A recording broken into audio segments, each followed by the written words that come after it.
Hello there everyone, welcome back to our channel again. In today's quick video, you are going to see how to change business account to personal account in Instagram.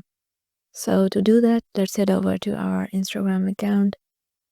So in here, make sure you have logged in into your desired account and then head over to your profile.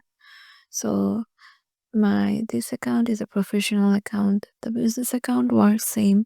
So head over to the three lines icon on the upper right corner. And here scroll down. And here you'll find the option of for professionals or for business accounts. Here go to creator tools and controls. Scroll down until you see the option of switch account type. Here you will find two options. If you have a business account, you will find switch to professional account and switch to personal account. So as I have a professional account, so I have to just tap on switch to personal account and then my account will be switched to personal.